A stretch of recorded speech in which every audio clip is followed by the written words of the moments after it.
Attention mga SSS pensioners, pension crediting schedule mangyayari ngayong susunod na linggo, araw ng Biyernes, January 16. Para kanino nga ba ang pension crediting na ito? Mamaya-maya pag-uusapan natin. Hello mga ka-vlogs! Welcome dito sa aking YouTube channel. Magandang araw po sa lahat ng mga manonood. Saan po kayong dako sa mundo? Kumusta kayo mga ka-vlogs? Eto ngayon pong darating na susunod na Biyernes, next week po, January 16, 2025, pension crediting schedule magaganap po ang mangyayari para sa ating mga SSS pensioners na kabilang po sa second batch. Yung mga tumatanggap po ng pensyon tuwing ika-16th day of the month o yung may date of contingency o araw ng kapanganakan, araw ng pagkamatay, araw ng pagkasakit o pagkabalda mula 16 to last day of the month.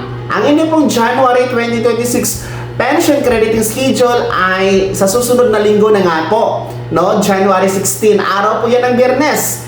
Hindi naman po yan natapat sa weekend at hindi din po yan holiday. Kaya aasahan po natin ang regular crediting schedule. Walang pagbabago sa schedule.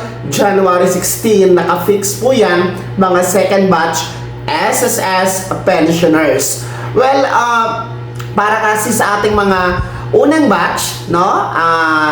Dapat noong January 1 ang kanilang pension crediting, kaso lang mas napaaga dahil nga po sa mahabang holidays na ating naranasan noong Kapaskuhan at Bagong Taon. Kaya na-move po noong December 26, no, 2025 ang kanilang pension crediting for January 2026. Advance po sila ng isang linggo. Kaya tapos na po ang kanilang Enero na 2026 pension crediting ng ating mga unang batch. Ang mga natira lamang po o mga hindi pa nakatanggap ngayong buwan ng Enero ay ang ating mga pangalawang batch SSS pensioners. Kaya antabayanan nyo po sa inyong ATM card mga second batch, no? Ngayong January 16, araw po yan ng Biyernes dahil madideposit po, makikredit po ang inyong pensyon mga second batch. Paalala po, wala po tayong dagdag na pensyon na aasahan dahil ang pension increase na karugtong noong September 2025 under the SSS Pension Reform Program, mauulit po yun ngayon pang September 2026. And then yung last tranche niya ay September 2027. So, ibig sabihin, ngayon pong Enero hanggang Agosto, wala pong pension increase na magaganap. September pa po, no, 2026.